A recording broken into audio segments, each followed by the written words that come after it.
Good evening and welcome to the Paranormal Lens podcast. I'm Chad Thomas, and over there, I got it right this time, Jamie. You did. I'm over here. Jamie Widener.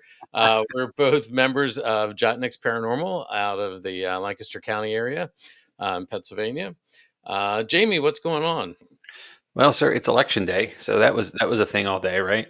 I trust you found some time to go do civic duties and vote.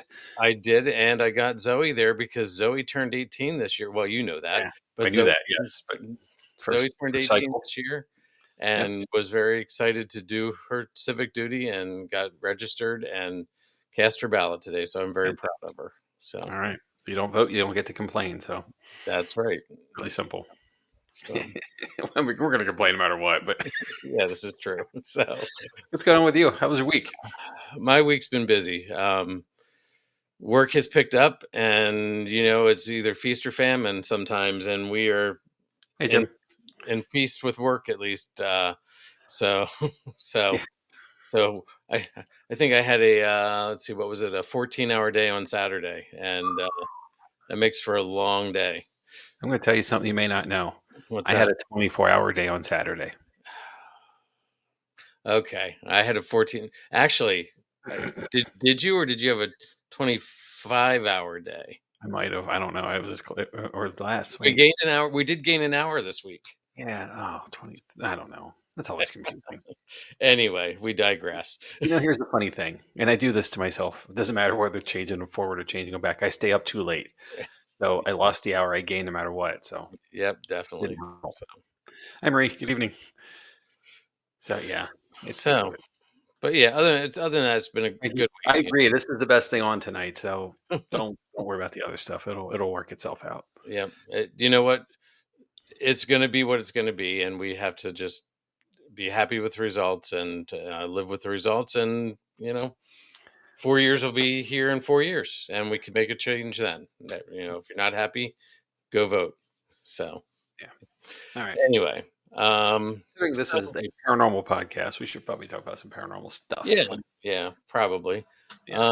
Let's see, maybe Segue. maybe I should find a script or something then. Those are nice. I agree. Let's see. So Jamie, with all that's going on here right now, let's take a trip back in time. Ooh, I like these scripts. Okay. Back to the early 1900s. All right. You're a wealthy city dweller. Maybe you live in Boston or New York City, and you and your family take the train every summer north and spend the entire summer at a grand hotel. These hotels have everything you need: lodging, dining, entertainment, social activities, and these were just a few things available. This would be the norm for the wealthy between the late 1800s and the 1960s. It may remind you of that movie from probably when you were a teenager, Dirty Dancing.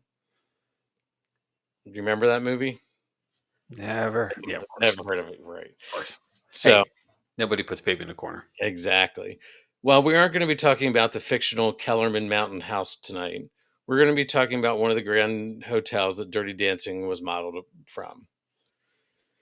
And we're going to start in 1881 with a guy named Joseph Stickney, who was a coal broker, and he bought the Mount Pleasant House. This hotel had been built in 1875 after the railroad was built through Crawford Notch near Bretton Woods, New Hampshire. Stickney and his business partner expanded it from the box-like 40-room hotel that it was to a grand hotel to accommodate the affluent visitors coming from the city. Stickney must have decided that he liked the hotel life because he bought out his partners, and in 1900 he purchased the land across the street from the Mount Pleasant Hotel. He hired Charles Allen Gifford to design a Spanish Renaissance Revival hotel. The grand white hotel with its red tile roof must have been breathtaking as guests arrived on July 28th, 1902 for the grand opening. Now, this was something very unusual for these grand hotels. Typically, they were hotels that, like the Mount Pleasant House, that were hotels, and they were added onto, and they were added onto, and they were added onto, and they eventually became this grand hotel. This one was designed as a grand hotel from the get-go. It started, the design was there. It started with some intriguing features, and just, I can't wait to get into some of the details. So, after taking the train to a nearby station, guests were shuttled by horse and carriage to the hotel. There they would find a magnificent Y-shaped structure. The 200 rooms had been carefully constructed by 250 Italian artisans. The exterior was granite that was quarried on the property, and there was also stucco masonry on the outside. The interior boasted over 2,000 doors, 1,200 windows containing over half an acre of glass, 5,000 electric lights, Tiffany stained glass, crystal chandeliers, and 11 miles of plumbing feeding the private baths in every room. Now, in 1902, Wow. this is Yeah. something that you didn't have. That's quite a feat. Yep. So now the statistic that surprises me the most, I think, is that it took 900 kegs or 3 train cars full of nails to build the hotel. It's a lot of nails. I think that was where you're going. You were starting with kegs. So Yeah, okay, okay. I know. All right. But yeah. So now all of this cost $1.7 million, which is about $54 million today. Yep. The hotel had its own private post office, multiple train stations. It had its own telephone system, which again was something in that day was very unusual. So each room had its own phone. Wow. For activities, it had an indoor swimming pool, a 9-hole golf course, and an extensive veranda. 6 laps around the veranda equaled 1 mile. So rain or shine, guests could get their exercise. I It was guess stop you there. Obscure okay. movie reference time. It happens every episode, right? Uh-huh. So, The Three Amigos, classic film. Uh-huh. Chevy Chase, Steve Martin, Martin Short. Near the end, when the amigos vanquish the El Guapo, um, the very attractive native local girl says to Chevy Chase's character, "Would you like to kiss me on the veranda?" And he says, "No, but how about on the lips?" Oh. Three Amigos, go find it, guys. It's great. Mhm. All right, Good back movie. I to do regular remember that scheduled one. program. So I'm just going to let some slides, flow through here, and then maybe later on I'll catch some of them and talk about them specifically. Sure. So anyway, well, back to the veranda. 6 laps equal to a mile. They got their exercise. So it was basically everything a summer vacationer would need. But these people weren't vacationing; they were living there for the summer. They would, basically the families would pack up, the women and children would go live there for the summer, and the men would commute back and forth, um, doing their jobs, they're normally, but they were trying to get away from yellow fever, cholera, and just getting fresh air and exercise, because the cities were a cramped place. So this was how they did it. When it opened, it was called the Mount Washington Hotel. Interesting enough, it's not located on Mount Washington. Maybe it got its name from the spectacular views of Mount Washington that can be seen from most of the windows. So during the opening ceremonies, after the electrician, one Thomas Edison, threw the switch to turn on the electric lights for the first time, Joseph Stickney in his opening remarks said, "Look at me, gentlemen, for I am the poor fool who built all this." Unfortunately, Stickney passed away within a year of the hotel opening. His wife, Carolyn Foster Stickney, inherited the hotel. She would spend the summers here for the next decade. Now, keep in mind that these hotels were only open during the summer months. While she was there in her tenure, she added the sun dining room, a 4th floor between the front towers, and a chapel dedicated to her late husband. Carolyn married French Prince, and I'm going to butcher this, Aimon de Fassigny-Lessinge, and was then known as Princess Carolyn. The hotel was managed by John Anderson, and it quickly became the place to spend the summers. The Rockefellers, Ford, the Rockefellers, all those type of people spent time there. Multiple presidents, all sorts of famous people have spent a lot of time there. When Carolyn passed away in 1936, her nephew inherited the hotel, and the Mount Pleasant house across the street. This was all one property. It also included lots of land behind the hotel that had riding trails, hiking trails, all sorts of stuff. I forget. I think at one point it was 11,000 acres or something like that. It was a huge property. Reynolds kept the Mount Washington Hotel open until things got too tough in 1942 with the start of World War II. He closed the doors, and it sat empty for 2 years until being purchased by a Boston syndicate for $450,000. So quite a bargain after the amount of money that was put into it. Now, they say timing is everything. In 1944, the U.S. government was looking for a place to host a worldwide financial conference. The conference was to deal with the aftermath of years of war and what it had done to the banking and the world economy. They found that the Mount Washington Hotel and decided because of its remote location, it would be secure and there would be enough room to house the 730 delegates from 44 nations. Remember how I said it sat empty for 2 years? That took a toll on the Mountain Hotel. Roofs had collapsed because of heavy snow, wallpaper was peeling, and things were generally a mess. With 2 months between the selection date and the conference, 150 workers were hired by the government. They brought in new furniture, and each of those workers was given 50 cans of white paint. They were told, if it doesn't move, paint it. And that's what they did. They painted the brass lighting fixtures in the Great Hall, the mahogany doors, and even some of the Tiffany stained glass. Wow. The workers didn't understand historic preservation, and even if they did, there wasn't time to do it correctly.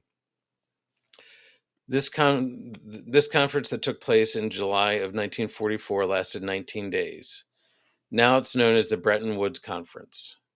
It established the World Bank, the International Monetary Fund, and the gold standard. It also pegged several currencies to the US dollar. Every part of the hotel was used for these meetings, but the gold room was set up with 14 chairs for the 14 power nations. It was used for the formal signing of the documents. The table in the room was originally Carolyn Stickney's private dining room table. Now, if you visit the hotel today, it's still located in the gold room under what's called a gasolier. You know what a gasolier is, Jamie? I feel like I should, but I don't off the top of my head.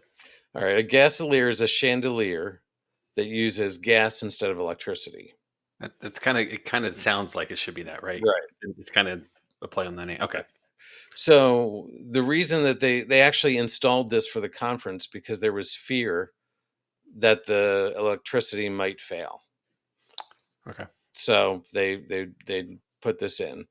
And I don't know if I talked about it, but they did have their own power plant on site as well. There was some of those other things. So Okay. yeah, there was definitely their own power, but they were still worried about it because that's how important this conference was. They didn't want the dignitaries to be sitting there in the dark. The owners of the hotel were paid $300,000 for the loss of business, and they also received $18 per day for the 19-day conference, or per day per person for the 19-day conference. So still not a ton of money to make up for, or at least for the per person count. But anyway, we'll keep moving on. In September of 1978, the Mount Washington Hotel was listed on the National Register of Historic Places. It was then listed as a National Historic Landmark in 1986 because of the Bretton Woods Conference. The Mount Washington Hotel Preservation Limited Partnership bought the hotel in 1991 for $3.1 million. Sometime between 1991 and 1999, extensive renovations were done to winterize the building, and in 1999, the hotel opened for its first winter season. Before that, they would close in the fall and open in the spring. Now, as an interesting aside to that, there's a grandfather clock in the lobby of the hotel. The clock was started during the opening ceremonies for the summer, usually in early July, and if you were the last guest to check out for the season, you had the honor of stopping the pendulum for the winter. and turning the clock off. Now, that clock still keeps time in the lobby today. Wow. In June of 2006, the Bretton Woods Mountain Resort was sold to CNL Financial Group. This now consisted of 991 acres. The Mount Washington Hotel, the Bretton Arms Country Inn, the Lodge at Bretton Woods, and the Bretton Woods Skeet Area.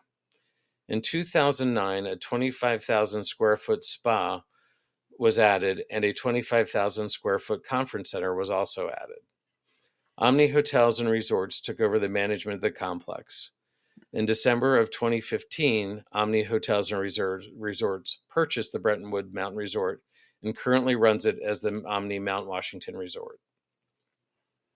So if you want to go check into it, that's who you book it through.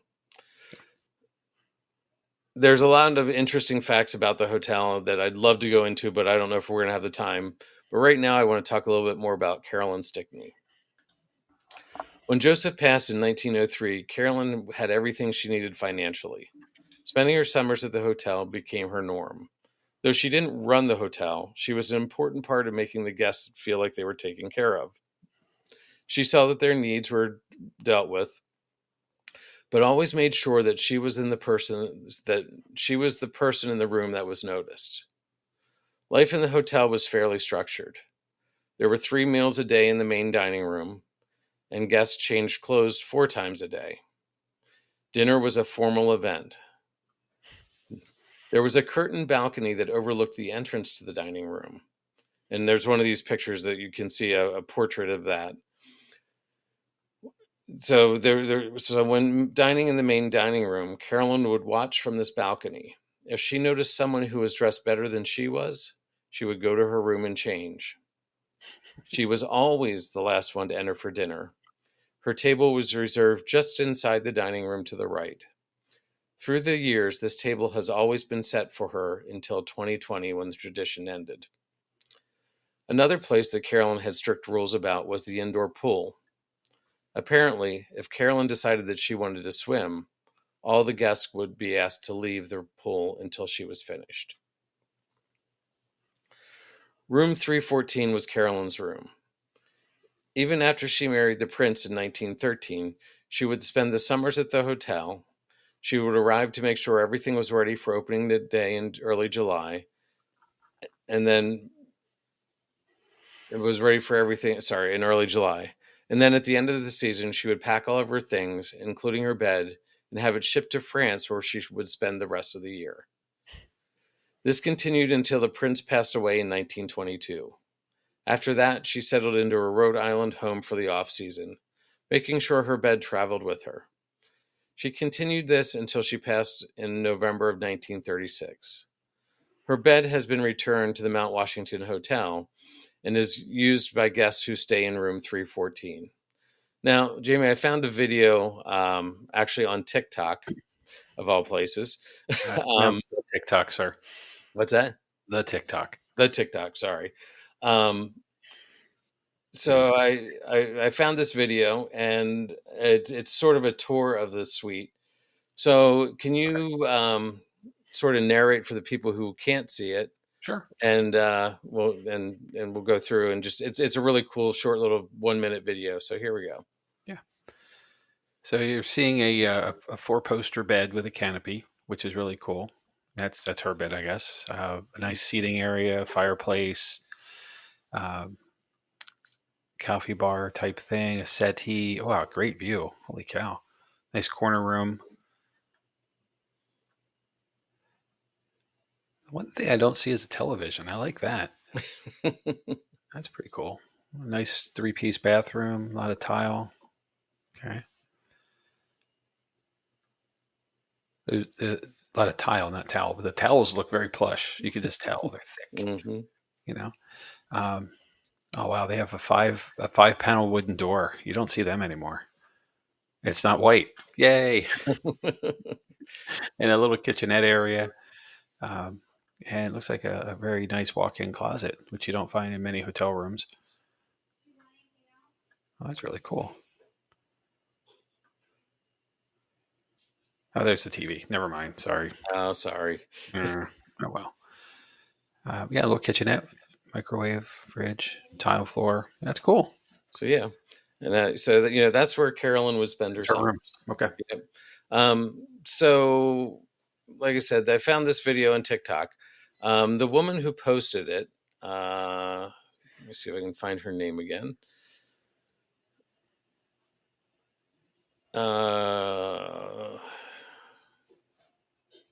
Sorry.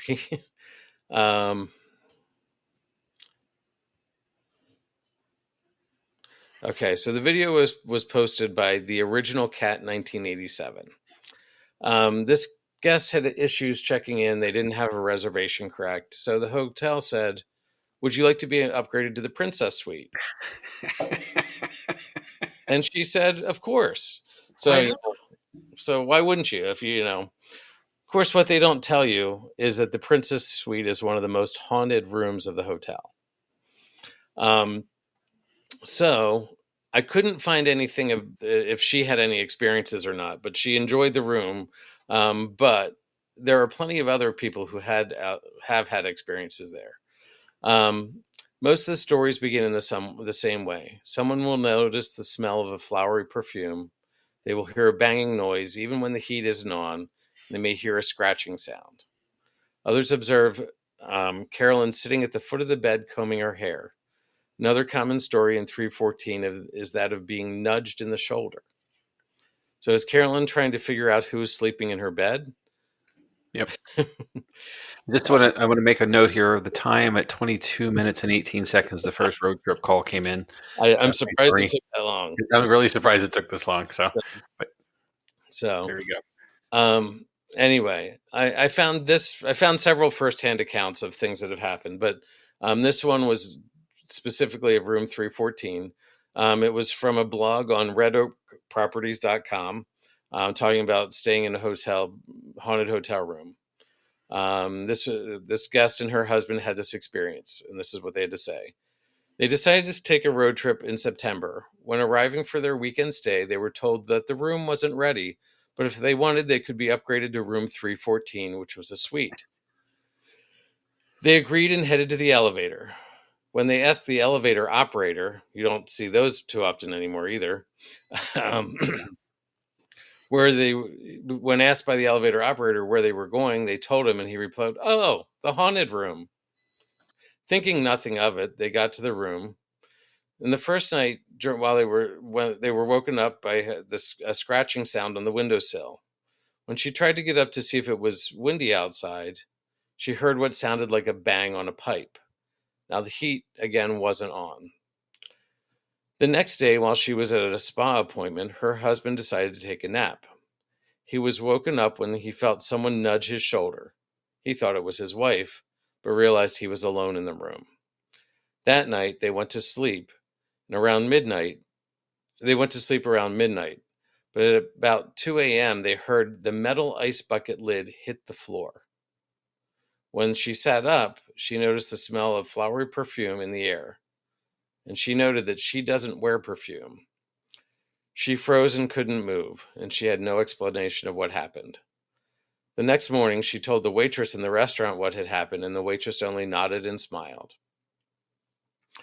I found several other stories that are documented on a website called twosistersabroad.com, Mount Washington Hotels. They are stories by staff who wish to remain anonymous. So the first one is pretty short. It's called a princess sighting. On more than one occasion, I would be walking in the main lobby and would see out of the corner of my eye what seemed to be a lady looking out over the mezzanine. Each time I would glance up, the image was gone. But a lot of employees and guests had the same experience. We all agree it was Princess Caroline, who was married to Joseph Stickney. The next one's called a scary encounter. This one is centered on room 314. In 1997, I was working as a housekeeper and had to clean room 314, the princess's room. I went to service the room that the newlyweds were staying in, and I knocked on the door and there was no answer. I opened the door, went in, and there was a little girl sleeping on the bed.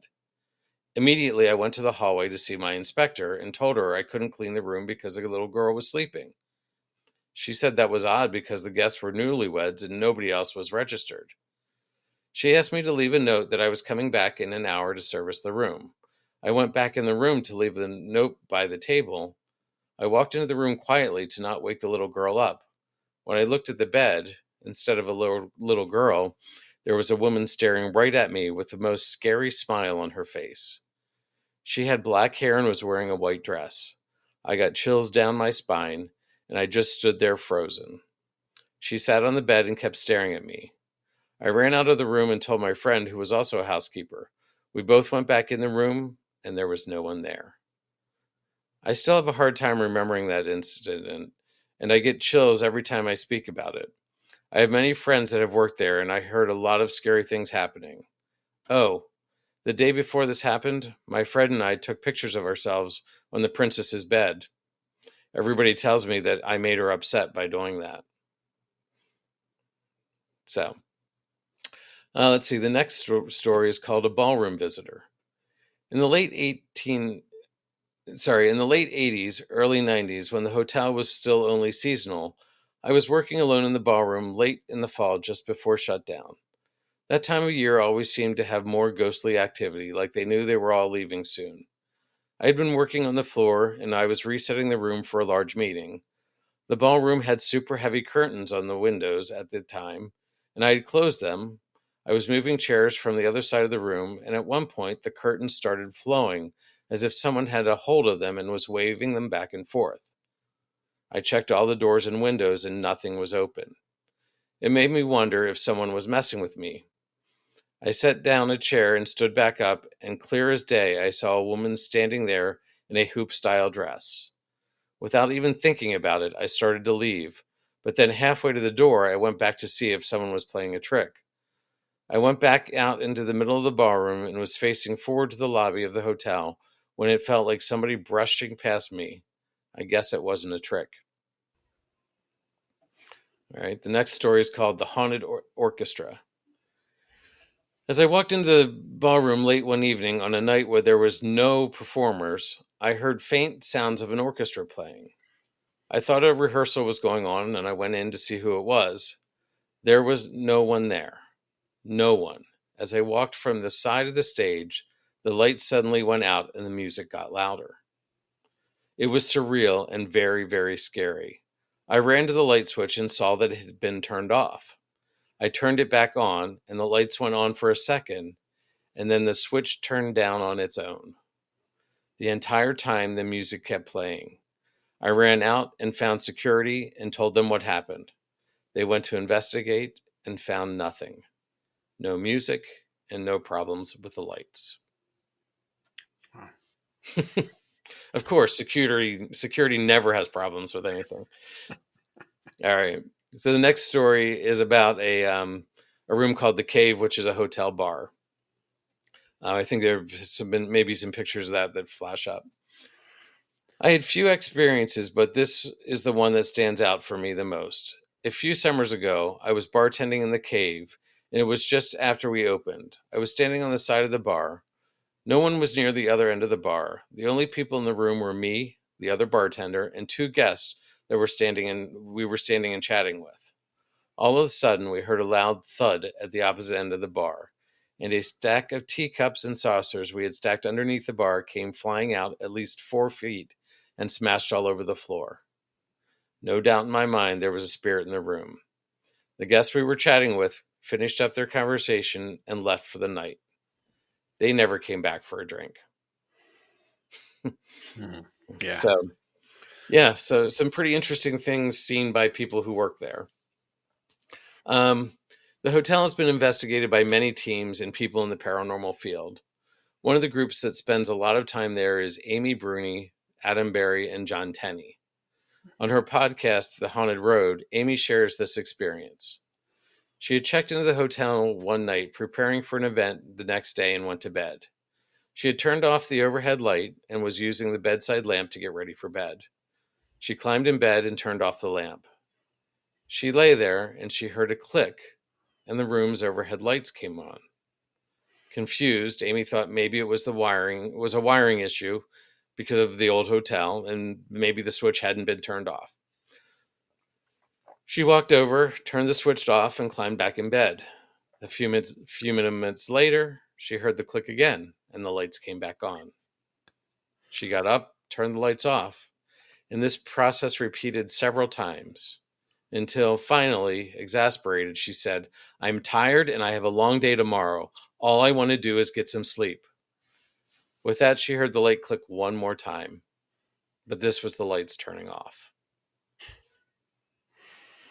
So, let's see more stories from her and her team. Amy and her team usually are at the Mount Washington Hotel in November for a weekend of investigation with a public group. When investigating, they break into smaller groups and go off to specific areas. It was during one of these sessions that Adam Berry had a very unique experience. He had a group investigating the towers, which are now permanently closed. He was going through the ground rules. He had that job, Jamie, It's the for the worst area. job. Yep. So he was going through the ground rules for the area and was explaining the expectations for the evening. When he finished, the people went off to start investigating. But there was one person who hung back, and Adam asked if she understood what he had explained, and she said no. So he started through everything one more time. Then he noticed that she looked out of place. She was dressed in a t-shirt and sweatpants. She was holding a dirty Diet Coke bottle that looked as if it had dirty water and cigarette butts in it. He asked her to hold on a minute while he checked on the group.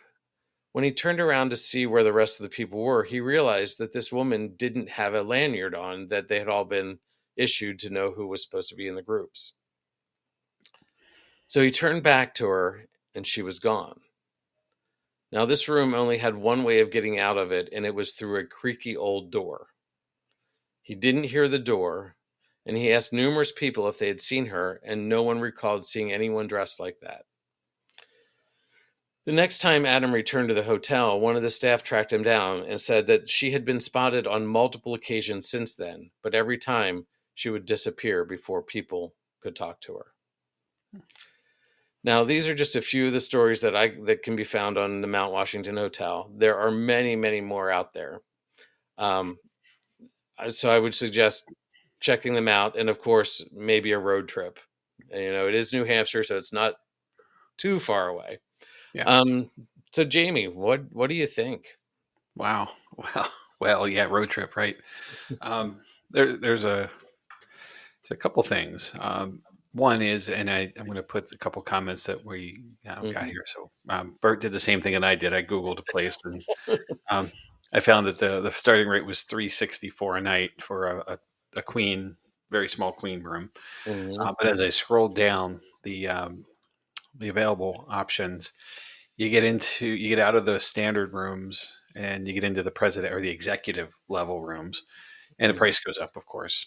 And then as you get out of that, there's another tier, which is the premier tier. And the second option I found there is the princess room, and it goes for $649 a night, and it is currently available. So if we leave now, Uh-huh. but that was really interesting. And then you get into the luxury suites above that, and you're around $1,200 a night. So Okay. Let me see if I can go back a slide here. I don't know if I'm saying that to say that this is a luxury hotel. There's no doubt about it, right? And it's clear in all the imagery we're seeing here on the slides that are going through. Everything's opulent, and it's been that way since its start. It's a travesty, all of the white painting over everything, and what it must have taken for remediation and whatever has been done. Like gosh, it's insane that would have happened. Just so much craftsmanship was lost. And if I were a near and dear spirit to this facility, I'd be pretty ticked off at that point. It's kind of like renovations cause activity a lot of times, or it stirs activity. I can only imagine what this would have been. But it's really cool to see that it's still running. Like this has been around for so long, and it's such a large place. I mean, the expense and the care is taken to keep it going.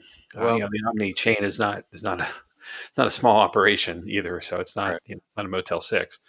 So, on that note, Jamie, No knock on the Motel 6s. They get us by. Like when we're traveling and we need to get somewhere. Us as investigators, we always try to find the least expensive option. If there was this and a Motel 6, I would be at the Motel 6, of course. So, Yeah. um, So, on that note that you just brought up, it is one of the few grand hotels that is still operating. yeah, there are not It many is. left. Yep. It is also the largest wooden structure in New Hampshire. I can imagine. It's called Mount Washington because it's a mountain of trees um, Uh-huh. in the building. Uh, So Gosh, yeah, it's just it's a gorgeous building. So yeah. There's a few other things. Let me scroll back here. I'm sorry. that's okay. Um,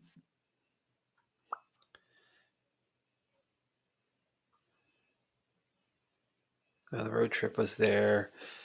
Um, So while you're looking for that, one of the other okay, features that I found, the steps were designed for ladies in dresses to be able to go up and down the steps easily. They were wide steps with short rises, wide treads with short rises. So things like that were taken into account when designing something this opulent. Just a little interesting tidbit. sure. Well, you can't step as high with that big hoop dress on, and Mhm. right makes sense. I mean, we don't wear ours out in public, but we know, right? Um, Sure, sure. of course, right? Sure, but well, you're right though. The intricacies and the details. That's where this place stands out. It's visible in all the slides we're seeing, and thanks for putting all of these in because it's Mhm. really cool. Uh, This one is the gold room that I was talking about earlier. So that is her original dining room table. oh wow. So anyway, sorry to interrupt there. Well, we can't find these things anymore. That's Right. really cool. Like I think of like the Stanley out in Colorado, Nessus Park. Another grand hotel. The only thing I've ever stayed at that was as close is in Harper's Ferry, the old Hilltop House. Hmm. That's now in such a sad state of disrepair, but it's nowhere near this level. I mean, it's the nicest thing in the area there. Right. Where it is, it let it be that draw place. But Hmm. man, this every time we look at a room or you can see out a window, the views are amazing. Hmm. I can understand how somebody would want to stay. Yeah. Once they passed through and passed on. Um, It often. and for Caroline to take her bed everywhere and have it still be there, I that's got to be an think that's attachment as well. cool. One question that comes up about the hotel is: was the book The Shining or the movie The Shining based on the hotel, and or was it filmed there? And the answer to both those questions is no. Yep. Believe it or not, I because knew that. I believe it was the Estes The Park Stanley. Yeah. with Stanley. But here's a little bit of Walt Disney World trivia for you. The Grand Floridian in Walt Disney World was based off the Mount Washington Hotel. Oh, cool. So That's a neat resort. mhm. I've passed through it. I have Um, not stayed there either. yeah, I've passed through it, not to stay. Um, I thought you were going to say something like The Parent Trap was filmed there or something. No, no, maybe I don't. So, Yeah, anyway, and the what winter else? view there that we're looking at a winter view now, like, I could see why people wouldn't want to be there or, although I'll tell you, I've been in the northern tier states in the wintertime and skiing is such a thing. And, there are so many mountains throughout the northern tier of New England Mhm. that it wouldn't surprise me, especially with Mount Washington's nearby as being its highest point. There must Right, be, I go to Vermont in the summertime and the trails are open then for mountain biking and outdoor activities, but it's right, clearly a ski resort thing. right. That's the draw. And every resort has a name. Having lived in the Rockies, same thing. Like, Mhm. skiing is the draw and the outside winter sports in general. So it's amazing to me that they didn't take advantage of that. But again, trying to heat this place and or, Right, keep it from just being too right. cold, it's It got to be, did it had its own challenge. when it was built. It did have a heating system installed, but it wasn't sufficient to get it through the winters.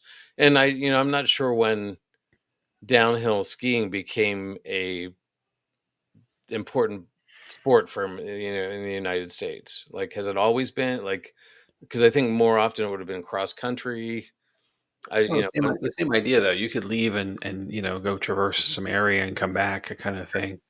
Ice hockey, the same thing. All you need is a frozen pond, you true. know, and we have that, here in our area. Out Right. on Route 30 in the Gap area, there's a couple small ponds as you're leaving Gap and heading east still on the left side, and It's great in the wintertime. You see the Amish kids out there playing Mhm, ice hockey. mhm, It's so cool. Yeah, they have a string of lights on the side or across the top of the pond, right. and they're out there, having fun. So Hmm. it's really neat. Something But you don't expect to see. right, but So, with but an yeah, acre the of idea holds. glass, with an acre of glass and windows, and it was probably single pane, there would have been no way of Oh keeping yeah, that in. So yeah. And it wouldn't, they took all the wood to build the building. They didn't have any trees left for for fireplaces. So, firewood. um, I talked about when they added the spa in the conference room. When they did that, they kept the aesthetics of the original approach in place. So when you're coming up to the hotel, you don't see any of that addition. It's all hidden. So what you still get that grand look. And I don't think it talked about it, but apparently it's one of those where you drive for miles and miles and miles and you don't see anything, and you come around a bend in the road, and there it is. So somebody is Burton knows how to use Google. Uh, Downhill skiing became popular in the 1930s. uh-huh. There we go. The era of the property. Thanks, Bert. So anyway, yeah. Um, hey Kyle. There's Kyle. Hey, good evening, sir. Thanks for joining. So yeah, it's one of those places that I would love to get. I would investigate. I, I don't know if it's ever going to be in my budget. Well, I'll tell you this, sir. I go to Vermont regularly, Mhm, and staying in mid-state. I remember I was in the area, a town called Warren, kind of mid-state-ish, a little bit to the west even. To get over to actually climb Mount Washington to drive up it, was like a 2.5 hour drive or 3 hour drive at the most each way, kind of thing. mhm, So it was a day trip kind of deal. So it's not impractical, like to be up in the area because the New England kind of gets narrow, and mhm. even to be over in Maine and coming to the west, get over to it. You don't have to stay at the resort in order to be at the resort, kind of Right, thing too. So, the accommodations in the area, I'm sure, are nowhere near the extraordinary executive level costs that you would have here. right. But I agree, it would be great to stay there. And the idea is, uh, November perhaps, when Amy and her team do their annual event, that would be the time to get into a public event with them. Hmm. That sounds really interesting. It's something to think about for next year. We're a little late for the game this year, I'm assuming, but Yeah, because then this year I looked. They're doing it a little differently. This year they're doing 1 day events where you sign up for a day and investigate for a day with them, and then so it's like instead of the whole weekend, they've broken it up so they can get more people in. I think. mm, Um, yeah. And Heather's got an interesting point here. Like this is the same idea for why the resort would have kind of shuttered for the winter. mhm. The town population in the area they were staying in near Mount Washington was 148 people in the summer, but only 48 in the winter. So 100 people are chicken, or have a place to stay in Florida. Um, Right, but that is it. That's kind of right. like the thing, You and that's couldn't why get I to go in the summer, for the very same reason. It is gorgeous. I mean, where right, it's 90 here in South Central Pennsylvania, it's 80 there at the max. 75, 80. Everything is lush and green. You can get out and do anything you want to do, and the mountains are everywhere. It's gorgeous. mhm, And now as the fall has come, and I'm sure there's in the mountains there's already snow, at least some. The leaves are gorgeous now, but I get pretty yep. leaves here too, so that would be cold. Uh, Mhm, I can understand it. I really can. I mean, we get people here who leave when it gets chilly, yep. so head south. So I don't know. You're pretty diehard. You're gonna So stick around. this picture that I've got up here, Mhm. it's hard to. I'm sure it's hard to see, but um, this was a staff picture that they had done. I forget what year, 80s, 90s, I believe, when they had pulled everybody out of the hotel. It wasn't open yet, so there shouldn't have been any guests inside. All the staff was outside. And you see the denotation where room 314 is, which we talked about earlier. Yep. In the window directly below that, it looks like there's somebody in that room. Yeah, it sure does. I mean, just a very small thumbprint kind of picture here, but Uh, there's certainly something that appears to be a person or a silhouette of somebody inside the window to the right of it, the yep. window frame. So now, of course, was there somebody in the room? It's hard to tell when you've got that Yeah, many people. of course. Yeah, somebody to stay behind, right? Mm-hmm. Let's see if I can find any other pictures here that I wanted to go through. Um, Here we go. So there's now a portrait there where that balcony with curtains used to be, but this is where Carolyn would sort of peek out through the curtains and watch people go into the dining room and make sure that they didn't look better than she did because you can't have Right. that. So, There's a touch of diva happening here, isn't there? So, and I think that, it kind of comes with the territory, right? When you have that position, you mhm, have you get a little of that going. It's what it is. right, Um, yeah, I'm not judging. I guess I am, but I'm not trying right. to. I don't want to sound judgy, but it's also kind of strange too. Like, you have to be that last one because you want to be the best dressed. There's a lot of ego in that. So maybe a little narcissism, whatever it is. But man, when you have the ability to do it, it's your place. You can't Hmm. argue. So, this is the cave bar that we were talking about. Yeah, that's a neat looking space. A lot of that rustic timber. Hmm. Certainly get the cave feel of it. So, but yeah, it's definitely one of those places that I would love to go spend some time at. So maybe someday. I'll put it on the list, right? Hmm. So, um, what else was? Oh, when the hotel was in its heyday, um, they charged. I think it was a per person charge because your meals were included. So I almost feel like these hotels were more like what we would consider a cruise these days. You would go in and your activities were there and your meals were included.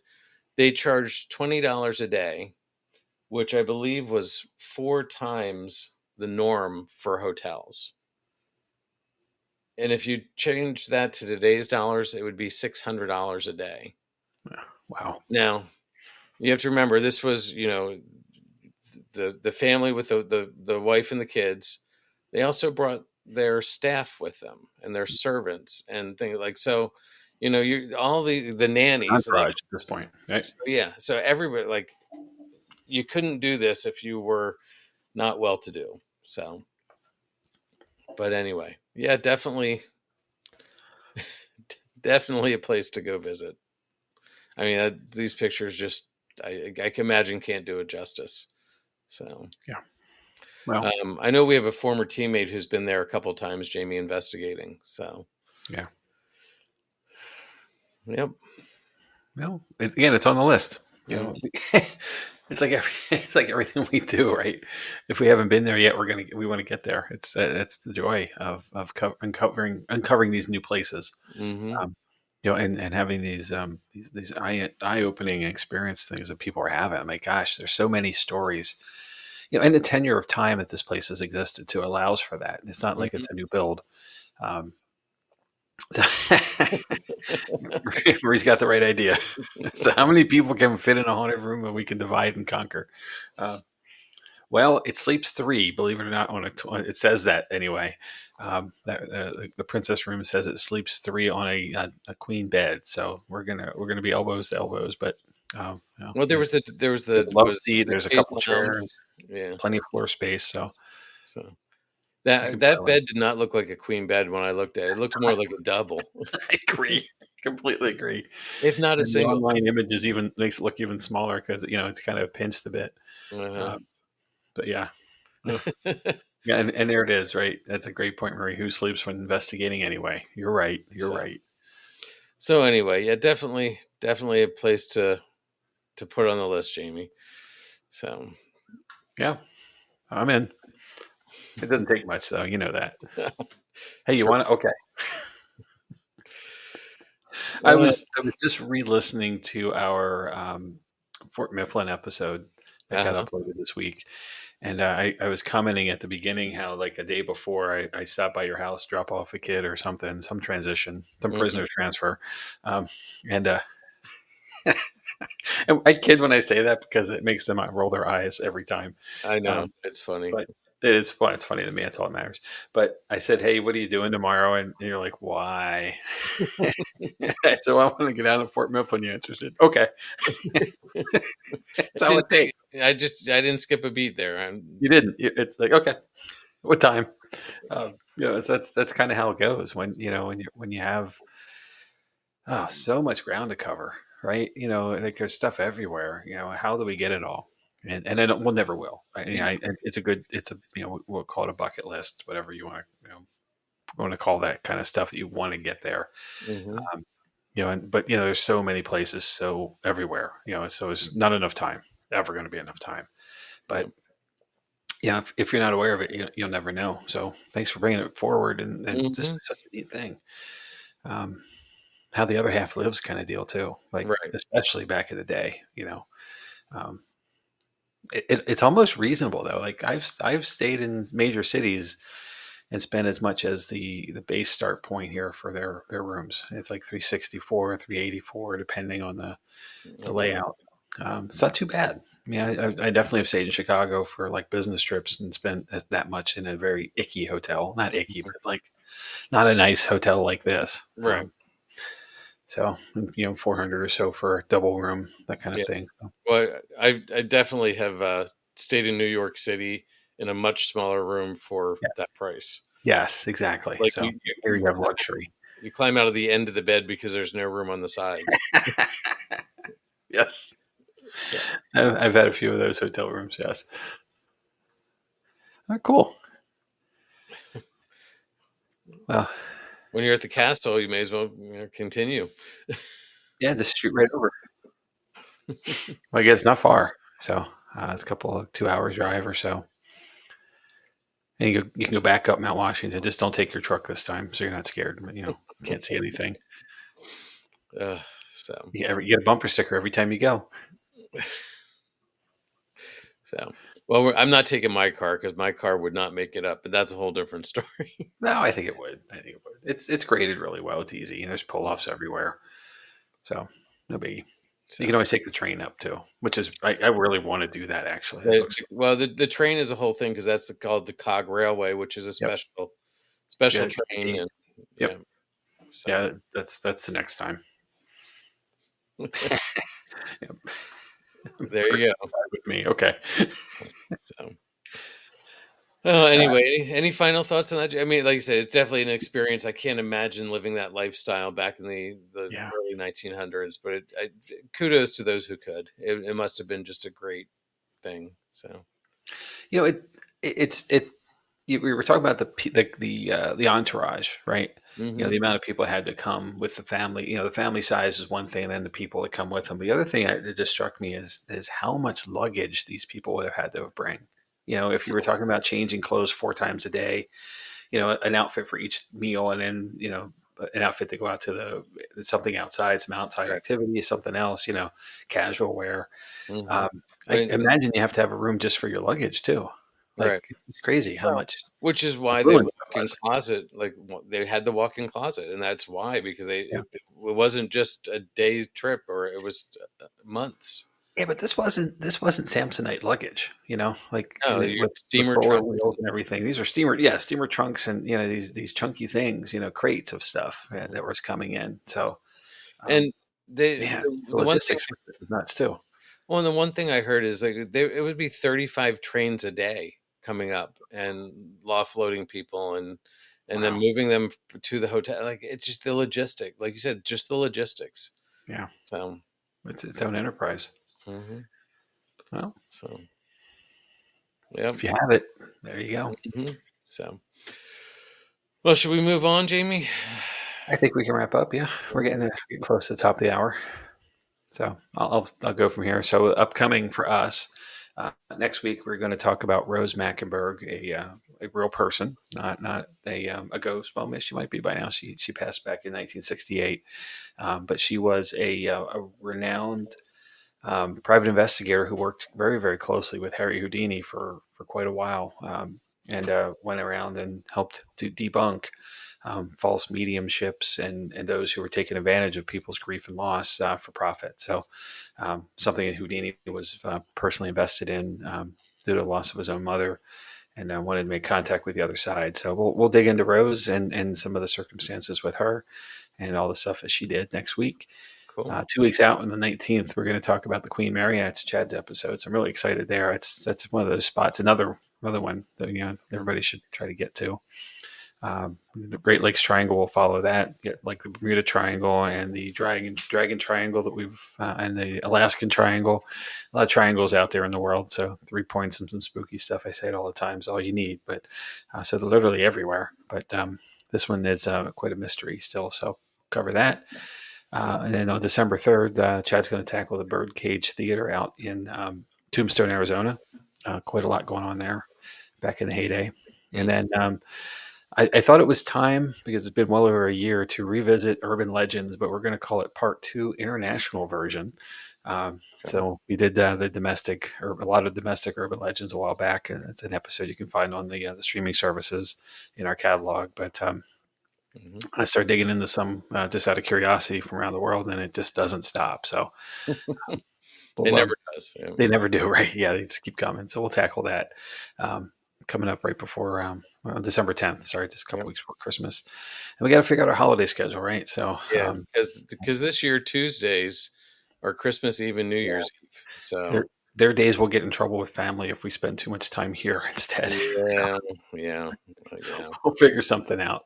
And then and the 17th, Jamie, I'm kicking around some ideas that we need to talk about, and maybe we do something a little different that one. yeah, hey, I'm in. It's the same. It's the same thing as asking if I'm going to go to Fort Mifflin. You want to go? Yes. Whatever. Let's do it. So that's the bonus of self-producing, right there. Exactly. Yep. So let's see. Then we've got some investigations coming up.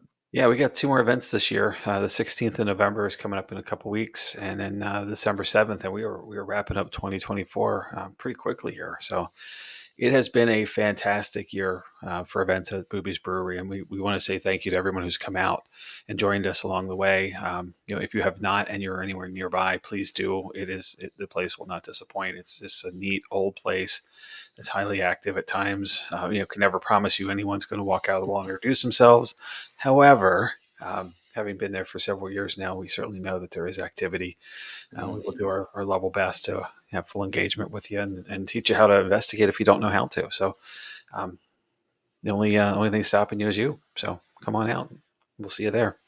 You can go to boobiesbrewery.com. Please type in brewery after Boobies, or else you will get other stuff that's not safe for work.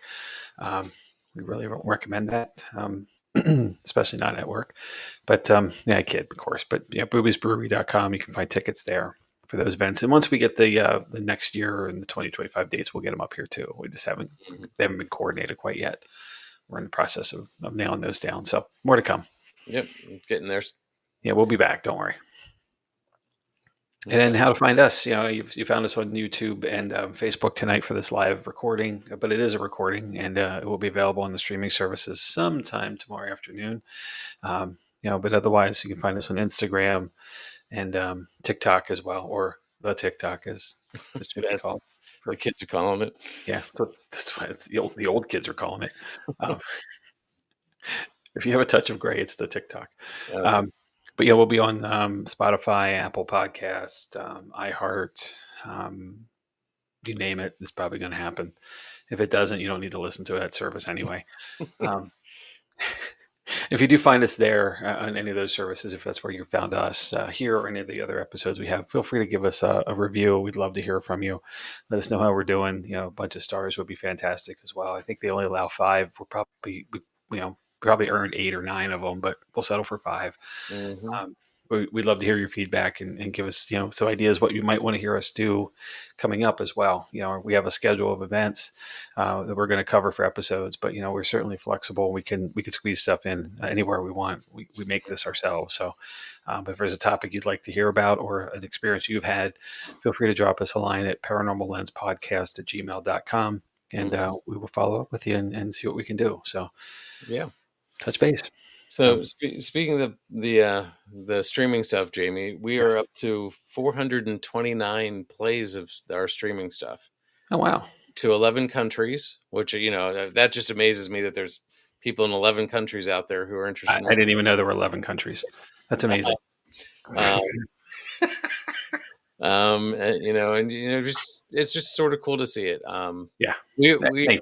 It's fantastic, and we appreciate every one of you for spending some of your time with us, and hopefully we've been able to enlighten and maybe provide some humor while we're at it, yeah, um, and spur some thought on what's going on in the paranormal world.